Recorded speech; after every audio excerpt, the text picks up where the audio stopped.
ಮತ್ತೊಂದು ಅಪ್ಡೇಟ್, ಇದು ಮುನಿರತ್ನ ವಿಚಾರಕ್ಕೆ ಸಂಬಂಧಪಟ್ಟಂತ ಅಪ್ಡೇಟ್ಸ್. ಇದು ಅತ್ಯಾಚಾರ ಕೇಸ್ನಲ್ಲಿ ಮುನಿರತ್ನಗಿಲ್ಲ ಬೇಲ್ ಭಾಗ್ಯ.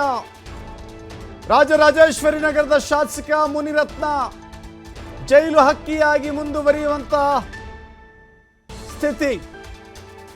ಜಾಮೀನು ಅರ್ಜಿ ವಿಚಾರಣೆಯನ್ನ ಮುಂದೂಡಿದೆ ಕೋರ್ಟ್. ಸೆಪ್ಟೆಂಬರ್ 25ಕ್ಕೆ ವಿಚಾರಣೆಯನ್ನ ಮುಂದೂಡಿಕೆ ಮಾಡಿ ಆದೇಶವನ್ನ ಮಾಡಿದೆ. 58ನೇ ವಿಶೇಷ ಜನಪ್ರತಿನಿಧಿಗಳ ಕೋರ್ಟ್ನಿಂದ ಈ ಆದೇಶ. ಶಾಸಕ ಮುನಿರತ್ನ ವಿರುದ್ಧ ಮೊದಲು ಕೇಳಿ ಬಂದಿದ್ದು ಜಾತಿ ನಿಂದನೆಯ ಕೇಸ್.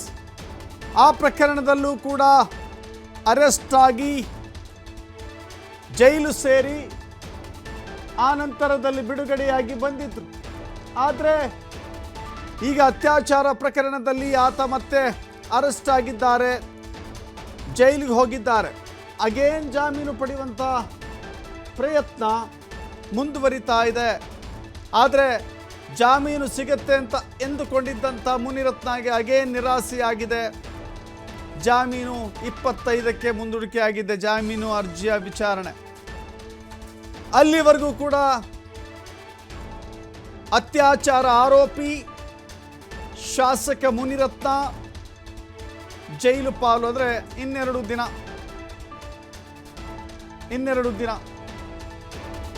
ಸೊ ಅಲ್ಲಿವರೆಗೂ ಕೂಡ ಮುನಿರತ್ನ ಜುಡಿಷಿಯಲ್ ಕಸ್ಟಡಿ ಮುಂದುವರಿಯುತ್ತೆ.